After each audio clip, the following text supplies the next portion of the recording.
This just seems like one of those things where I'm gonna perpetually fall forever. Somebody help me! What up, what up? And today we're gonna be going over, you guys guessed it, Dehkia Olunz, the new and improved, the mega juice, the purple voided mobs of destruction damage, and actually it's pretty chill, I'm not gonna lie. What you saw earlier, I was falling forever because I was looking for a spot in another part of the rotation of Olunz to maybe make it a part of the new Dehkia. Well, as you can see, that one was a little bit of a bust. That didn't go too well. But first things first, with that in mind, let's explain the Dehkia Lantern. Go to Arthel near the Olunz node. She'll have a simple, short and sweet quest you can get Dehkia from, and well, that's it really. Currently, the only spots that have been Dehkiafied. I like it. We're gonna use it. Coin term, haha. Are Olunz and Ash Forest, but don't go to Ash Forest, that shit's hella scary unless you're max gear score, and even then it's a pain, trust. With Thornwood Forest and one of my favorite spots, Olutruka, the cows, they're also going to be turned into Dehkia. Yes, I cannot wait to try Turos out. Now to further explain, you can use this in any part of the areas that you want. There's a little bit of a caveat though, as it only has a 50 unit range to spawn the mobs. What do I mean by this? Well, from where you're standing, to 50 units in any direction in a radius is where it will be able to spawn Dehkia type mobs. You can see with this, Dehkia location can actually be very important. It does kind of suck that we have to click it from inventory every time. That'd be nice if we could hotbar it. And also the UI sets every time when activated, so that could be a little thing that could be ironed out later. I'm sure they're working on it. Anyway, back to the explanation. Olun specifically, if you've seen the background, I've been showing you the locations of key spots where you can get within range of 3 golems, which is the most efficient. When you are just starting, you may only need to place or use one Dehkia within your group. In that case, you can choose to deactivate your Dehkia by Xing out of the icon on the UI. You can decide amongst your team how you want to rotate timings, as it does have a cost. Every time the lantern is activated, you will automatically be charged 20. After that, one charge equals 1 minute. Though I would say most people that are going to be doing this grind are relatively geared and they'll need to use 2 Dehkia locations. There are 2 different variations of 3 packs of golems that are being used right now.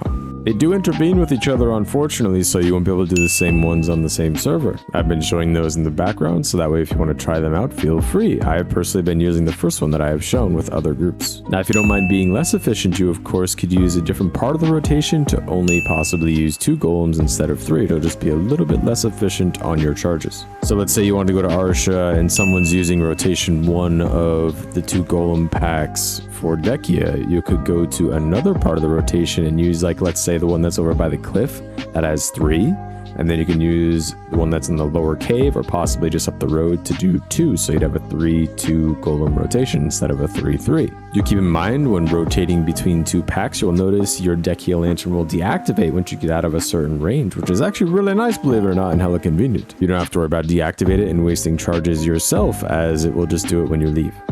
Though it does throw it on a cooldown, so you will have to rotate throughout everyone in your party. A bit of a stagger to it, because since you're using 2 packs and you have 3 people in party, you will have to keep track of who's using what. But if you don't care about the extra expenditure and you just want the Debos, for instance, like a lot of higher end groups, they'll just kind of pop it off a cooldown and be like, ah, whatever, I don't care. But if you're in a very tight-knit high-end group, the chances are your timings won't line up and it'll only be available to 1 person at a time anyway because of the cooldown. With that in mind, the rotations have been explained, and so has Dehkia. Let us actually get into the golems and the mechanics. Olunz has become more chill than we ever thought, believe it or not, if you don't mind the possibility of, well, more likely dying.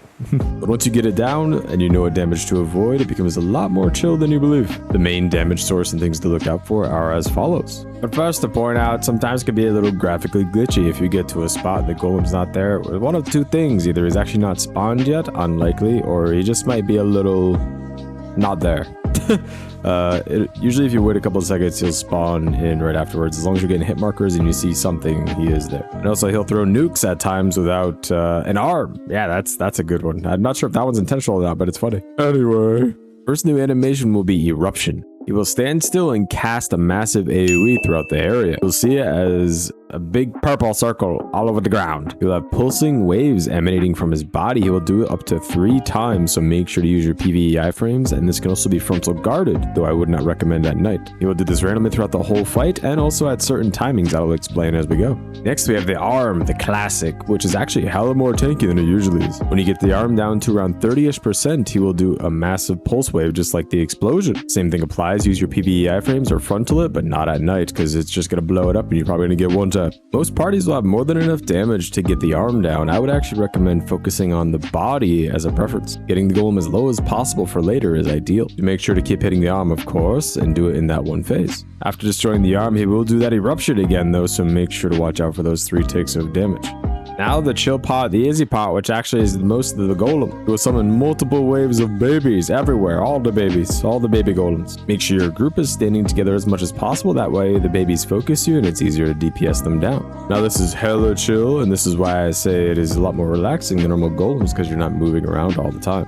They do still quite a bit of damage though, and if you're shy, make sure to keep buffing your team. And after a few waves, the big guy's gonna wake back up, so be careful. You can see why having the body lower is gonna make this a lot easier, because now all you gotta do is DPS him down. Just keep smashing him, abuse him, knock him down until he's dead. That's all there is to it, actually, not too many mechanics. He does have all of his original animations like swipe, his pukey breath and things, so watch out for those as well.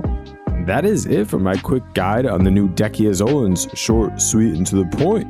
As you can see, mechanically, there's actually not too much to worry about besides the rotating of your Dehkia Lantern between your teammates and avoiding certain damage. In other words, it's pretty relatively chill, wouldn't you agree? Don't forget to like if this guide helped you out and it made your grind easier. Comment if you have any questions or concerns, and subscribe to the channel for all the future Black Desert things. Thank you guys for watching, I hella appreciate it, and I will see you all in the next video. Crimson out.